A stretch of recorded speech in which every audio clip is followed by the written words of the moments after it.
University of গৌড়বঙ্গের অধীনে যেসব ছাত্রছাত্রীরা 2024-এ বিএ থার্ড সেমিস্টারে বিভিন্ন কলেজে ইতিহাস পাস কোর্সে পড়ছো, তোমাদের ইতিহাস জেনারেল এসিসি 1-এর একেবারে শেষ মুহূর্তের কিছু বাছাই করা গুরুত্বপূর্ণ প্রশ্নের সাজেশনে থাকছে কিন্তু আজকের এই ভিডিওতে আমি তোমাদের সামনে ইতিহাসের এসিসি 1-এর সেই সব প্রশ্নগুলির সাজেশন তুলে ধরব যেগুলি তোমরা রেডি করতে পারলেই উপকৃত হতে পারবে।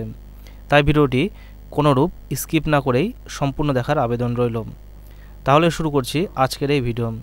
তোমাদের ইতিহাস পরীক্ষায় 12 এবং 4 এই দুই রকম নম্বরের প্রশ্ন হয়ে থাকে।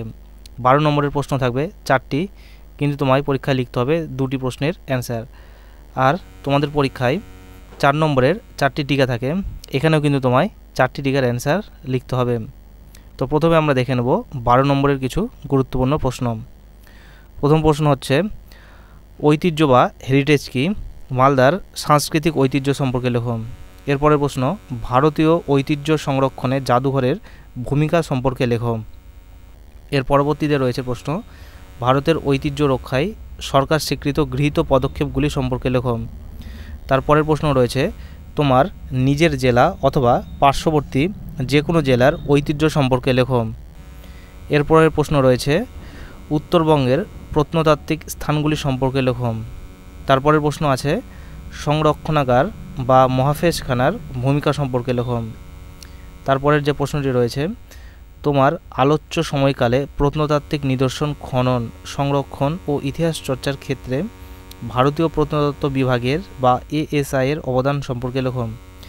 এরপরের প্রশ্ন রয়েছে, আমাদের অতীত সমাজ সংস্কৃতি ও ঐতিহ্য জানার ক্ষেত্রে ঐতিহ্য বা হেরিটেজের অবদান সম্পর্কে লেখো। এরপরের প্রশ্ন, হেরিটেজ আইন ও তার প্রাতিষ্ঠানিক কাঠামোর বিবর্তনের ইতিহাস আলোচনা করো।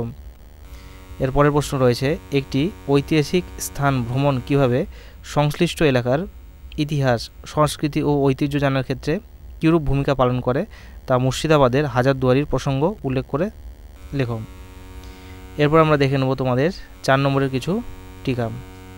প্রথম যে রয়েছে আদিনা মসজিদ, এরপরে রয়েছে বানগড়, তারপরে গৌড় ও পান্ডুয়া, এরপরে রয়েছে ফিরোজ মিনার, মিউজিয়াম, তাজমহল, হেরিটেজ আইন, প্রাচীনত্ব, মূর্ত ঐতিহ্য, ভারতীয় প্রত্নতাত্ত্বিক সর্বেক্ষণ তথা ইকোমস, আর সর্বশেষ যে টিকাটি রয়েছে সেটি হলো এএসআই।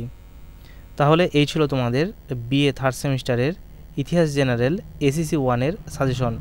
ভিডিওটি ভালো লেগে থাকলে চ্যানেলটি অবশ্যই সাবস্ক্রাইব করে পাশে থাকা বেল আইকন ক্লিক করে দেবে পরবর্তী আপডেটগুলো নোটিফিকেশন আকারে পাওয়ার জন্য।